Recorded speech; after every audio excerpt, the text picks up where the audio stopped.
안녕하십니까, 이나무입니다. 오래간만에 오늘 그 게스트를 모시고 진행하는데요. 오늘 게스트는 여러분 아시기도 할 것 같은데 멀리 싱가포르에서 방문을 하셨습니다. 그래서 이제 한국 출장으로 오셨는데 저희가 급하게 섭외를 해서 모셨고요. 아마 여러분들도 그 거버넌스나 이런 지배구조 관련된 그 영상을 보신 분들은 기억하실 텐데, 제가 요즘 이제 한국 기업 거버넌스 포럼 그 회장 하잖아요. 그 전임 회장인 우리 김규식 전 회장님. 그러니까 실제 변호사시고 그 다음에 또 동시에 펀드 매니저로 활동하시고 계십니다. 그래서 간단하게 저희 그 청취자분들한테 인사해 주시죠. 아유, 고맙습니다. 초대해 주셔서. 말씀 소개해 주신 대로 원래 변호사를 하다가 2015년 말에 투자업계로 이직을 했고요. 원래 변호사 할 때도 행동주의 펀드들을 자문을 했었고, 헤지펀드 자문했었고, 제가 투자업계로 옮길 때도 주주행동주의 쪽으로 관심이 있어서 그쪽으로 관여를 하면서 그쪽 분야를 좀 공부를 많이 했습니다. 그래서 지금 좀 국내에서 하다가 싱가포르로 옮겨와서 거기서 좀 큰 뜻을 펼치려고. 일본 헤지펀드들이 싱가포르에 어마어마하게 많잖아요. 엄청 있습니다. 그렇죠? 네네. 그래서 뭐 좋은 분들도 거기 현지에서 많이 사귀시고 그랬을 것 같은데, 최근에 그 싱가포르 현지에서는 한국 그 상황, 뭐 전반적인 시장이나 최근에 뭐 상법 개정이나 뭐 이런 거버넌스 아니면 전반적인 마켓에 대해서 어떻게 생각하나요?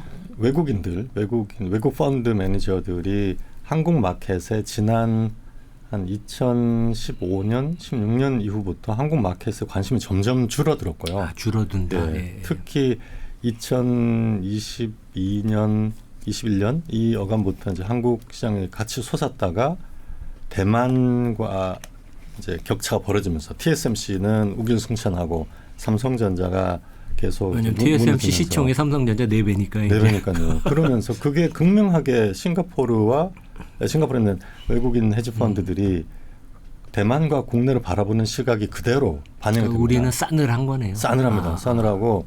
그래서 한국인 매니저들이 큰 헤지펀드에서 많이 해고됐어요. 작년에 특히 공매도에서도 그나마 남아있던 헤지펀드 매니저들도 공매도에서 다치면서 비이성적인 흐름 때문에 그러면서 또 더 나갔고, 그래서 전체적으로 관심이 많이 줄어드는 데다가 기진맥진하고 있는 상태였죠. 그런데 올 초에 밸류업 프로그램이 정책 발표가 되면서 싱가포르에 그 액티비즘 펀드들도 많고 헤지 펀드도 일본에서 그렇죠. 많이 큰 성과를 냈었거든요. 네. 그 다음 마켓은 한국이다. 이런 인식이 좀 있었어요. 연초에. 일본하고 한국을 같이 묶어서 봤었죠. 많이 보니까. 예, 그렇죠. 비슷하게 보는 일본을 좀 따라가긴 하지만 그래도 비슷한 시장으로 봐주는 분위기였고, 일부 투자도 했었고, 제가 같이 근무했던 운용사의 옆에 제 옆자리에 앉았던 화교 헤지펀드 매니저가 한 번도 제가 한국 마켓에 대해서 물은 적이 없는데 하루는 저녁을 먹자고 자기가 저녁을 사겠다는 거예요. 그래서 하더니 밸류 프로그램이 뭐냐고 아시아 투자하는 펀드입니다. 그래서 밸류 프로그램이 우리 정부가 기업 가치 제고하려고 하는 여러 가지 노력 정책이고 진심이다. 이렇게 해서 그럼 뭐 사면 되냐 뭐 이런 이제 관심을 보이고 또 실제로 좀 투자를 했었던 것 같아요. 그랬는데 그 밸류 프로그램이 좀 실제 지수 발표하면서도 약간 노이즈도 있었고, 그렇죠. 실제로 뭐 두산 그룹 같은 경우는 이게 과연 모범 기업인가 이렇게 되면서 밸류 프로그램에 대한 진정성에 대해서 조금 코셔스하게, 그러니까 일본하고는 차이가 많이 나는 정부가 정말로 밸류업을 하려고 하는 진심인가에 대해서 좀 지켜보자고 하는 흐름들이 다시 나타났었죠. 그러다가 이제 이번에 완전 케어 펀치를 맞고 한국 마켓을 신뢰할 수 있느냐라는 부분에서 마지막으로 결국은 이제 상법 개정이 되면 그러면 들어오겠다. 근데 상법 개정이 안 되면 한국 마켓에는 당분간 안 들어가겠다는 쪽으로 정리가 되고 있는 분위기입니다. 그러니까 저도 아는 뭐 많은 외국 펀드들이 하여간 상법 개정, 그러니까 투자가 주주 보호 아니에요. 투자 이제 그런 보호죠. 네. 것이 되지 않으면 한국 투자는 네. 극히 이제 좀 네. 규모를 줄이거나 일단 관망하겠다 이제 그런 데가 많은 것 같습니다. 상당히 안타깝네요.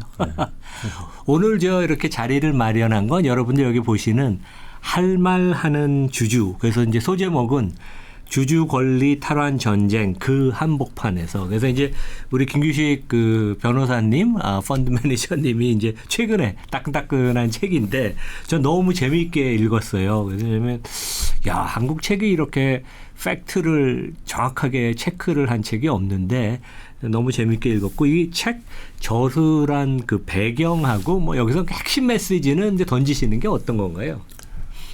주주 행동주의에 관심이 많았고 제가 직접 관여한 주주 행동주의로 SM이 있고요.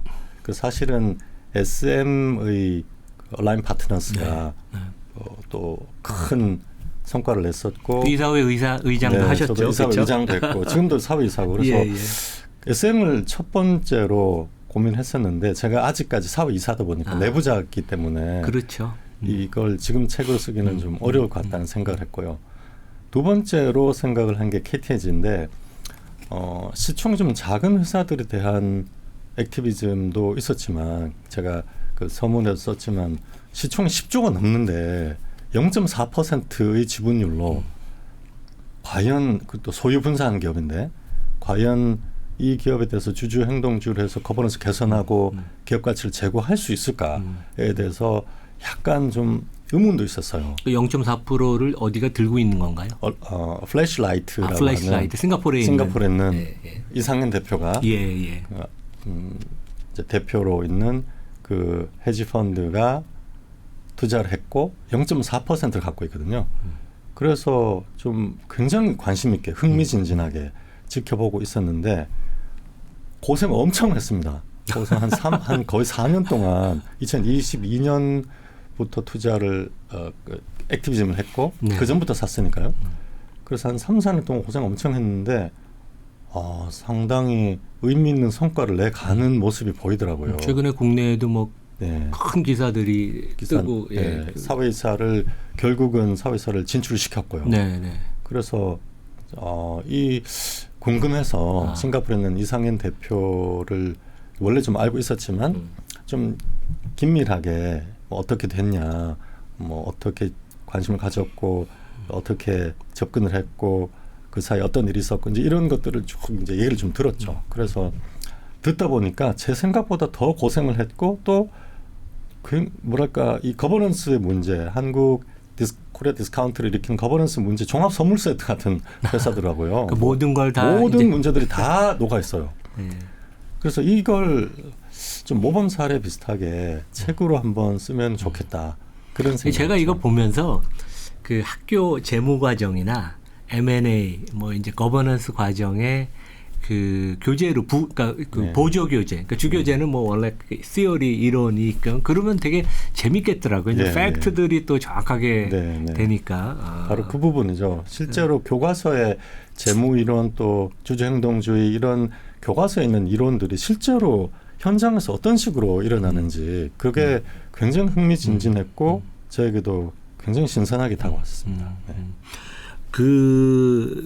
여기 그러니까 KTNG를 택한 것은 이제 꽤 가깝게 이 회사를 관찰할 수 있는 기회고 이제 여러 가지 문제가 복합적으로 있었고, 예, 맞습니다. 그러니까 그렇다는 얘기죠. 여기 그 제가 보다 보니까 49페이지인가 이제 그 제목이 생계형 사회이사. 제가 농담으로 맨날 제가 저를 생계형 교수라고 하는데 여기 보면 저도 아는 그 맥켄지 유원식 그 시니어 파트너 되게 그 저도 아주 좋아하는 양반인데 이제 이분이 그 지배 구조에서 가장 중요한 것은 이사회의 구성과 역할. 그래서 이제 뭐 그 4단계를 얘기했더라고요. 그래서 1단계가 제일 낮은 거고 이제 그 4단계가 제일 높은 건데 그게 뭐 어떤 의미고 그러니까 한국에는 그러니까 왜냐하면 상법 개정도 이제 결국 저희 그 이사회 문제 아니에요. 지금 저희가 이제 그 뭐 결국 추진하는 것도 되게 맞습니다. 회사를 누가 경영하느냐 이렇게 물어보면은 한국 분들은 CEO가 경영한다 이렇게 아니면 회장님이 의장 뭐 창업주가 네, 그렇죠. 오너가 이렇게 예, 경영한다고 오너가, 생각하잖아요. 예. 근데 거버넌스 원리상으로는 이론적으로 정확하게는 이사회가 그렇죠. 경영을 하는 거거든요. 네. 이사회가 스스로 경영 전략을 가지고 그 경영 전략을 실행하기 위해서 CEO를 고용하는 구조거든요. 그렇죠. 원래는 이 거버넌스 구조상으로는. 그래서 가장 높은 수준의 이사회가 실제로 경영 전략을 수립하고 실행하는 그런 이사회가 있고 가장 낮은 단계로는 별도로 있는 지배주주가 자기가 생각하는 경영 전략이나 그런 이미 정해져 있는 이사회와 별도로 전략을 정하고 그거를 정당화하는 그런 아주 가장 낮은 단계의 이사회가 있는데 첫 번째가 그냥 거수기. 별도로 이제 지배주주가 있는 경우에 별도로 이미 정해져 있는 경영 프로세스나 전략을 정당화해주는. 그러니까 여기에는 절차적 정당성을 그렇죠. 확보하는데 그렇죠. 그런 절차적 그냥 부여하는 그러니까. 거수기 역할을 국내에 하는. 뭐 거의 다 그렇습니다. 그래서 전도사회에서 하고 맞습니다. 있지만. 예. 두 번째가 이제 충실 의무를 네. 필터링하는 예. 역할이에요. 그러니까 지금 문제되는 상법 이사 주주에 대한 충실 의무, 이사의 회사에 대한 충실 의무. 이거 필터링하는 게 2단계로 감시하고 감시하는 모니터링하는 그렇죠. 거. 그러니까 네. 최소한 이사들이 또는 경영진이 회사 돈을 빼먹거나 주주의 지분율을 침탈하는 거는 막는다. 요게 2단계거든요. 네네. 그게 충실 의무예요.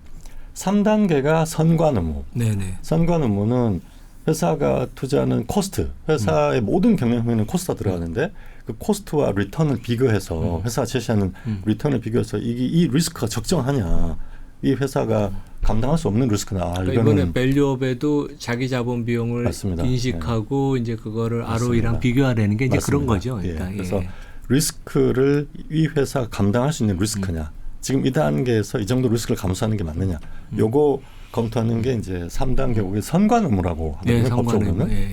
네 번째는 이사회가 진짜 경영을 하는 거예요.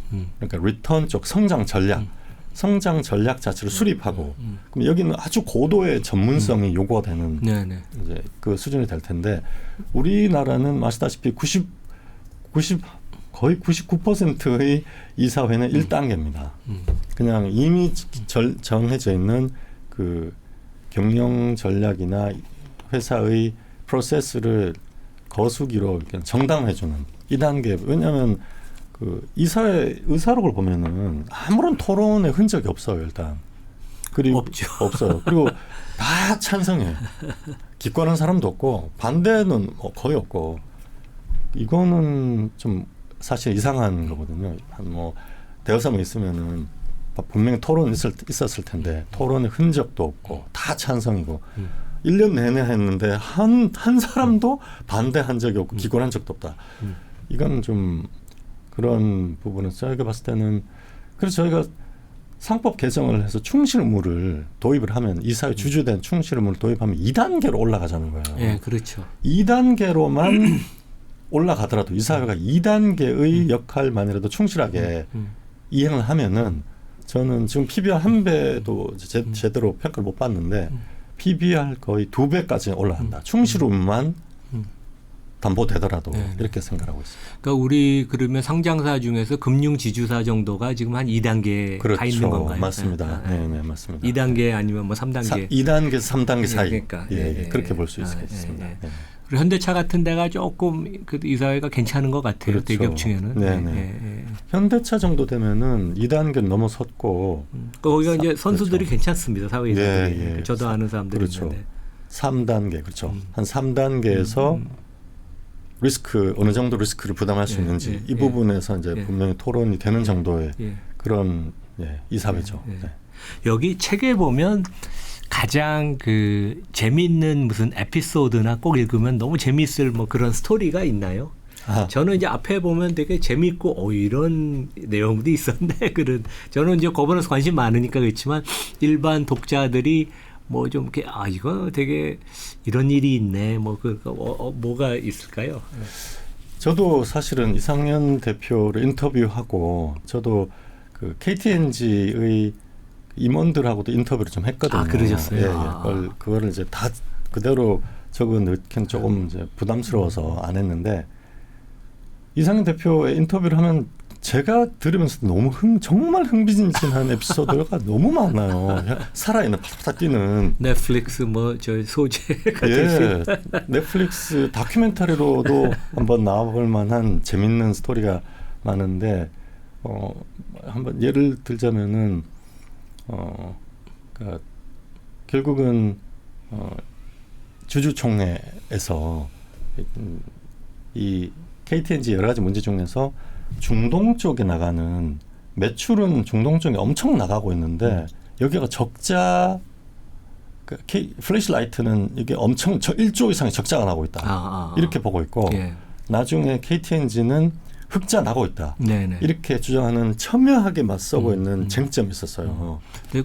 명확하게 공시는 안 하고 그쵸? 공시가 안 됐죠. 그렇죠. 예. 그래서 책에도 보면 나와 있지만 뭐 필립스라든지 뭐 그 브리티시 타바코 같은 네네. 회사들은 각 지역별로 영업 이익까지 다 그 브레이크다운해서 다 주주들에게 알려주는데 여기는 중동 쪽의 매출이 해외 매출이 이미 전체의 뭐 40% 넘어가고 있고 중동 쪽 매출도 굉장히 높은 포션인데 매출은 계속 늘어나고 있는데 영업이익이 얼마냐를 밝히지 않는다는 거예요.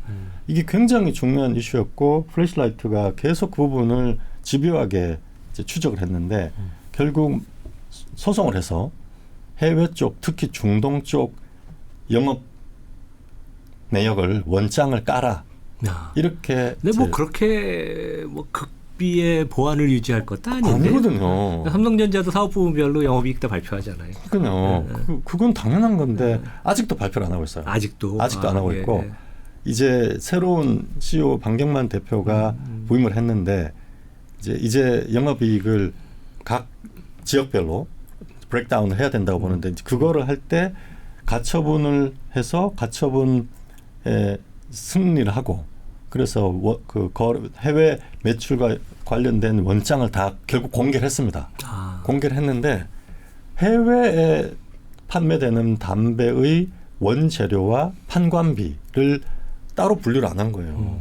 그래서 그 부분을 이제 유선규 상무가 이제 실제 관련된 재무 데이터를 분석하고 하는 이제 그 리서치 업무를 하고 있는데 유선규 상무가 그 KTNG 그 회사에 가가지고 이제 데이터를 받는데 받으러 가서 이제 김현장 변호사 다 대동하고 있고 이제 거기에 원장을 받아 있고 원재료 원장이 없다.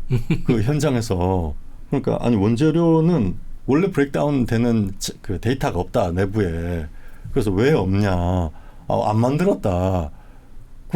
이미 근데 법원의 판사님은 그 부분도 다 주라고 그 판결문에 쓰여 있는데 왜 안 만드냐? 만들어서 줘야지. 그러니까 아니 만든 적이 없는데 그걸 왜 주냐? 뭐 이런 에피소드 나오고 결국은 이제 그래서 그걸 갖고 와서 이상현 대표 플래시라이트가 자체적으로 분석을 했는데 그 가정을 깔아서 이제 그렇죠. 분석을 했겠죠. 가정을 해서 감가상각 판관비 이거를 다 거기에 넣으면은 1조 이상의 적자가 나고 있다는 거예요, 현재. 그런데 나중에 그걸 보고 KTNG는 반박을 했습니다. 반박을 했는데 흑자가 나고 있다고 하면서 들어놓은 그 이유가 그 해외 쪽에 나가는 판매량에 들어가는 감가상각비 판관비를 그냥 국내에 다 몰아놓고 해외 지사에 나가 있는 인건비만 비용으로 들어가는 거예요. 뭐 반칙인데요. 그렇게 놓고 이제 이게 흑자다라고 하는 그 반박 자료 이제 그 기사를 보면서 와, 참 황당하면서 분명히 여기 뭐가 있구나 그런 에피소드. 그러니까 계속 그게 이제 이어져 왔던 거네요. 계속 그 부분을 계속 쌓아온 거죠. 네. 하여간 뭐 진짜 딥하게 깊이 네. 들어갔네요. 그러면 이제 앞으로 뭐 KTNG 최근에 주가 그래도 괜찮았잖아요. 네, 뭐 빠지는 장에서도 선방에서 지금 12만 원 시가총액 15조 원이던데 그러니까 앞으로 그러면 여기 이제 새로 경영진이나 이사회가 주주를 대하는 자세가 이제 많이 바뀌고 앞으로 더 좋아질 것 같으세요? 네, 아까 그 회장님께서 핵심 이제 메시지를 말씀하셨는데 핵심 메시지는 주주가 감시하지 않으면 이게 소유분산 기업이거든요. 그렇죠. 지배구조가 없는, 그러니까 그렇죠. 지배주주가 없는. 지배주주가 없는. 그러니까 소유분산 기업은 사실은 소유분산 기업은 소유주가 지배주주에서 연기금으로 바뀌는 회사라고 보실 수 있을 것 같아요. 그렇죠. 예, 예. 해외도 마찬가지고 그렇죠. 소유가 분산됐단 말은 결국 최대 주주나 주요 주주가 연기금들이거든요. 네, 네. KTNG도 국민연금과 기업은행이 최대 주주였었어요. 그런데 이렇게 연기금 스튜어드십 코드, 스튜어드십 견제를 하지 않으면 거기에 소유분산 기업의 전문 경영인들은 주주들로부터 감시를 피하기 위해서 반드시 참호를 판다. 네.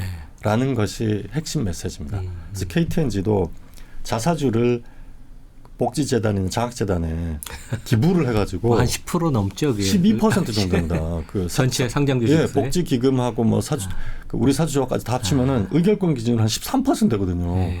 최대 주주 자기들이 예.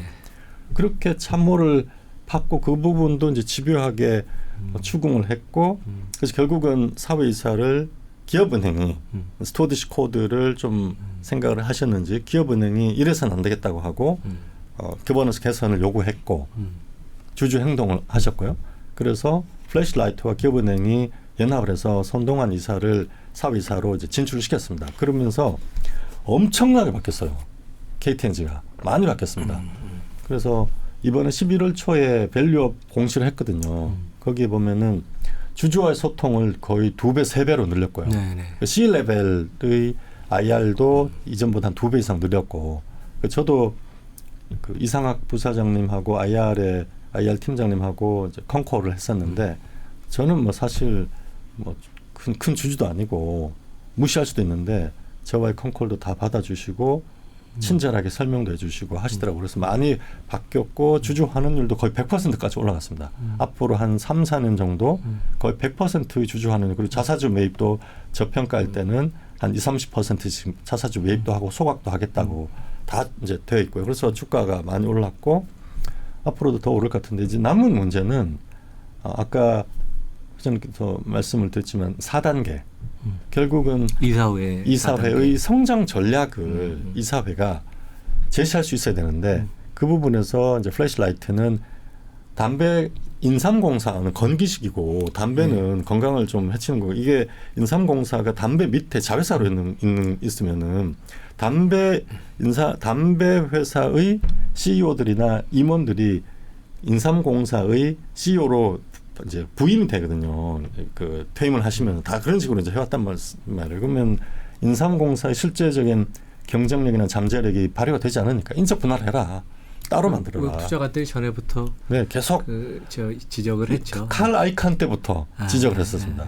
그래서 이번에는 이거 반드시 이루어야 된다. 그래서 이 인적 분할을 하고 그리고 중동 쪽에 매출을 줄이고 그러니까 불필요한 그냥 매출만을 위한 매출. 그러니까요. 네, 그걸 줄이고 이번 방경만 대표가 부임을 하고 많이 달라진 게 그 KPI.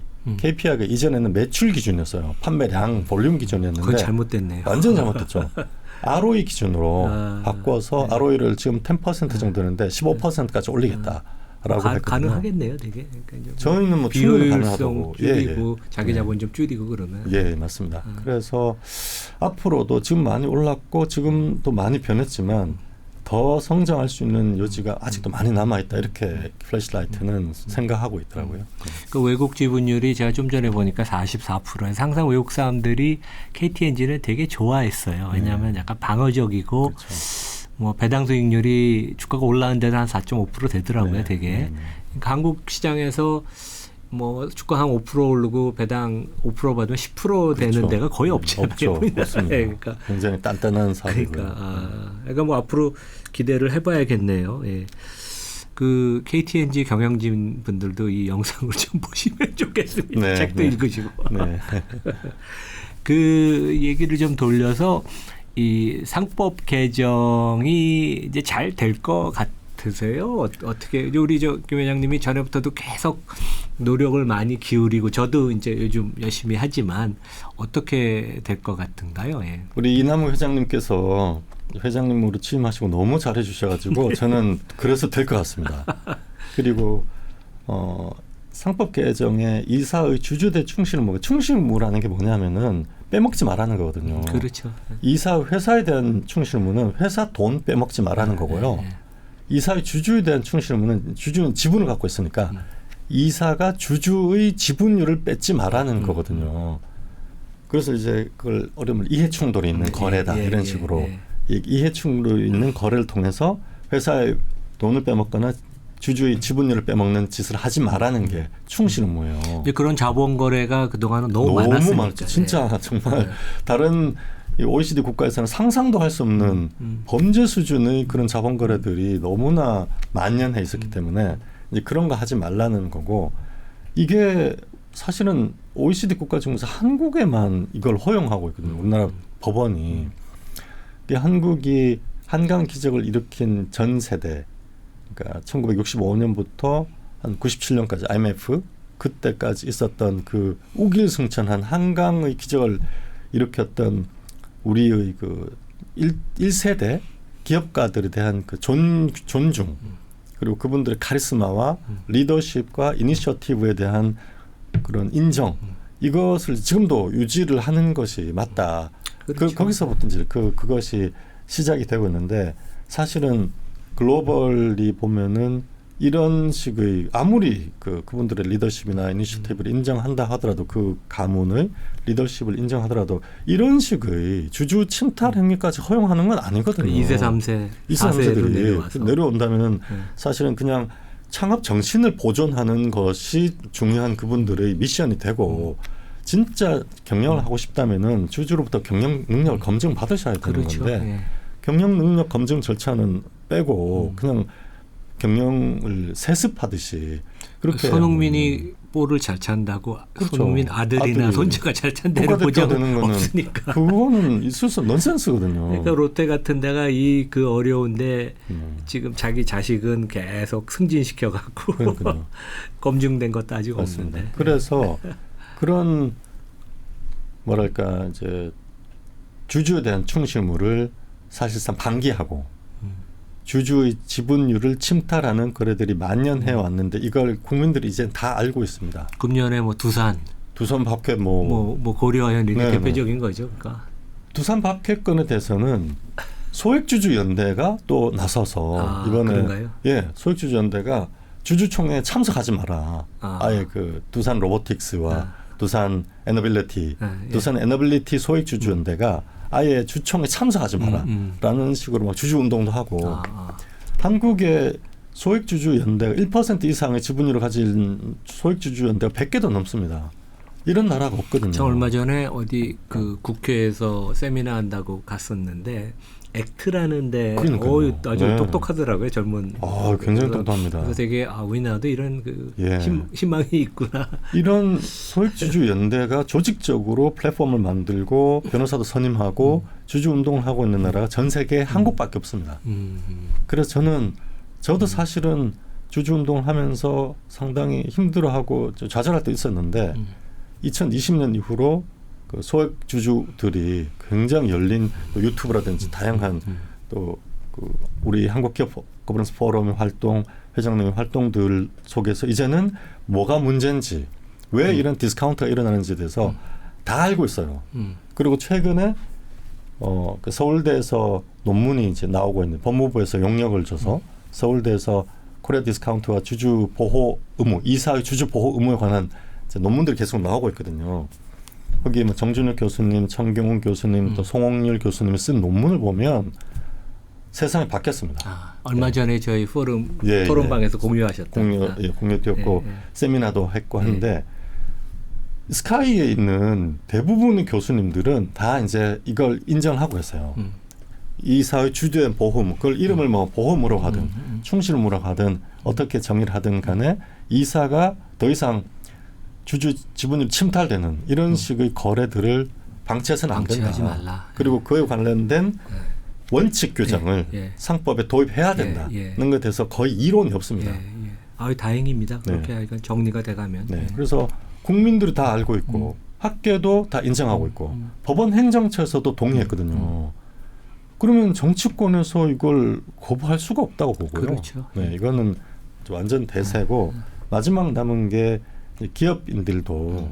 기업인들도 사실은 이제 상속세 문제가 남아 있는데 먼저 이 이사회 주주된 보호 의무를 도입을 하고 그래서 올바른 공정한 경영의 모습을 보여주셔야 국민들도 상속세 내리자 이렇게 되는 거지. 뭐 기업 가치가 좀 올라가면 그렇죠. 뭐 상속세 뭐 합리적인 수준으로 합리적 내리면 수준은 되죠. 국민들이 네. 동의를 하겠죠. 그러니까 저희 포럼도 상속세 내리는 거에 찬성입니다. 근데 그러니까요. 조건부로 먼저 그러지 않으면 국민들이 납득할 수가 없어요. 그러니까 맞습니다. 이걸 같이 뭐 1대1로 같이 패키지로 하자. 이것도 국민들은 여태까지 지난 수십 년 동안 소액주주들의 지분율을 침탈해 왔었기 때문에 이제는 뭐 패키지로 동시에 추진할 이것도 안 되고 먼저 이사회 주주에 대한 충실 의무를 도입을 하고 그리고 리레이팅이 돼서 PBR이 1.5, 200까지 올라가고 그러고 나서 자 이제 뭐 충분히 우리도 글로벌 스탠다드에 맞게